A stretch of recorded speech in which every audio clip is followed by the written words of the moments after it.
Hello, everybody. Today, I wanted to share a thought about how to find the good in goodbye. I've had a lot of clients and people in my life recently who have had to say goodbye to many different forms of loss, and I'm really thought about how would I help them to look beyond the moment of this goodbye into what it could bring into their lives.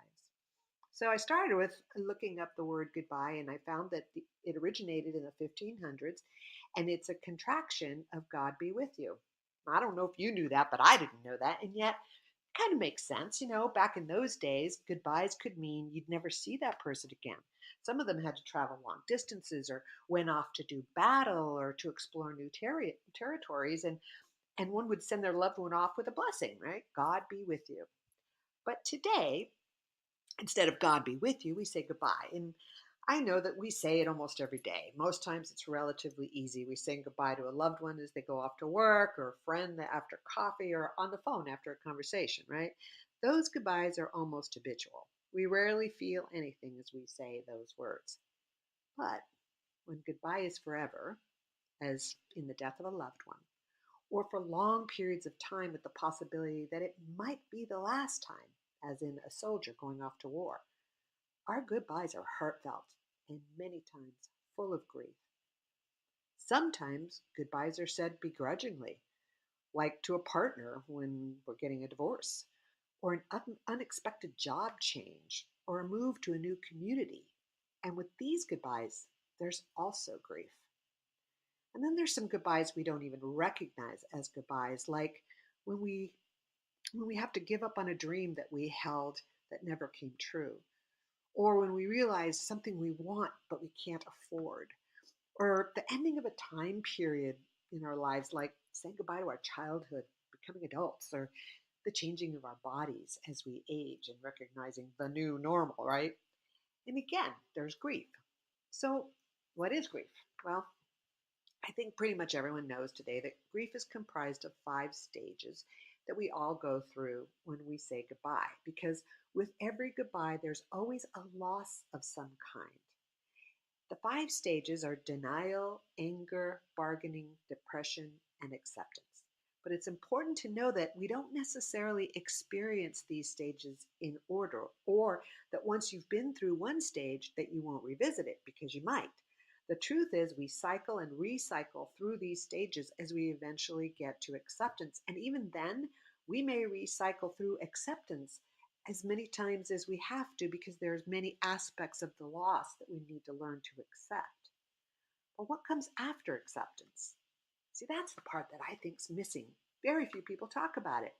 Yet anytime we accept or surrender to some loss, an empty space is created in our lives, like a vacuum. And as we know, the universe abhors a vacuum.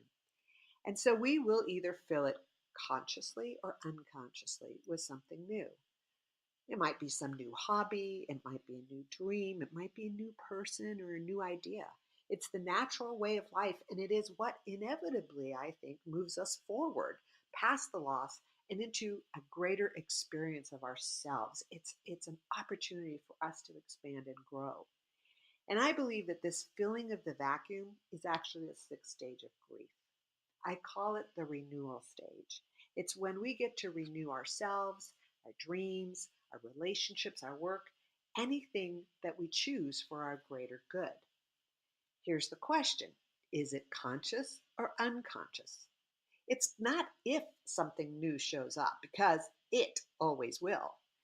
When we choose unconsciously, meaning we're unaware that we're creating it, or we're creating it from a desire to get away from the grief itself, then we can actually find ourselves in unwanted situations, jobs, relationships, with unwanted health issues, etc., right? But when we recognize that we now have an opportunity to create something new consciously, we actually start to attract from a place of abundance and love. And that's going to bring us joy and allow for more expansion. That's what I believe, and that's what I've done in the past. So, no matter who or what we are saying goodbye to, when we allow our grief to run its course and then consciously choose to create something new, even one little step, We truly have let go and are saying once again, God be with you. We have accepted, honored, and blessed the experience or the person or the situation that is moving out of our lives. And now we're ready to say hello to our next step, whatever that may be.